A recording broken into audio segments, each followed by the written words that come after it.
ವಾಸ ಗುರೋ ರಾಘವೇಂದ್ರ. ಇವತ್ತು ನಮ್ಮ ಮನೆಯೊಳಗೆ ಒಳ್ಳೆ ಶುಭವು ಆಗಿದೆ. ಏನಂದರೆ ಯೋಗ್ಯ ಪಂಡಿತರು ಸುಧಾ ಪಂಡಿತರಿಂದ ಮನೆಯೊಳಗೆ ಪೂಜೆ ಆದರೆ ಅದರಿಂದ ವಿಶೇಷವಾದ ಫಲ ಸಿಗುತ್ತದೆ ಅಂತ ಶಾಸ್ತ್ರ ಹೇಳುತ್ತದೆ.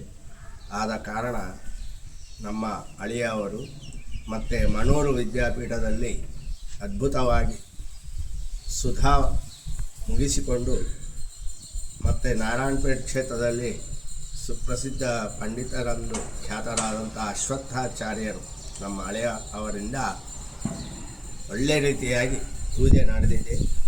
ಆದ ಕಾರಣ ಇದು ಏನು ಹೇಳುವಂದರೆ ಇದು ಭಾಗ್ಯ, ಇದು ಭಾಗ್ಯ, ಇದು ಭಾಗ್ಯ ಅಂದ ಹಾಗೆ ದಾಸರು ಹೇಳಿದ ಹಾಗೆ ಇದು ಭಾಗ್ಯ.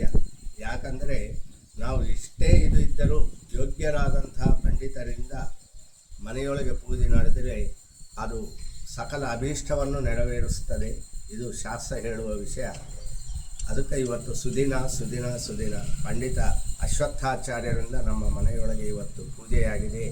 ಇದರಿಂದ ಭಗವಂತ ನಮ್ಮ ಸಕಲ ಅನಿಷ್ಟವನ್ನು ನಿವಾರಣೆ ಮಾಡಿ ಇಷ್ಟಪ್ರಾಪ್ತಿಯನ್ನು ಕೊಡುತ್ತಾನೆಂದು ನಾನು ಭಾವಿಸುತ್ತಾ ಎಲ್ಲರಿಗೆ ವಿನಂತಿ, ಎಲ್ಲರೂ ಹೀಗೆ ಯೋಗ್ಯರಾದ ಪಂಡಿತರಿಂದ ಪೂಜೆ ಮಾಡಿಸಿದರೆ ಸರ್ವ ಅಭೀಷ್ಟಗಳು ನೆರವೇರಿ ಭಗವಂತನ ಅನುಗ್ರಹವಾಗುತ್ತದೆ. ಇದರಲ್ಲಿ ಯಾವ ಸಂಶಯವಿಲ್ಲ.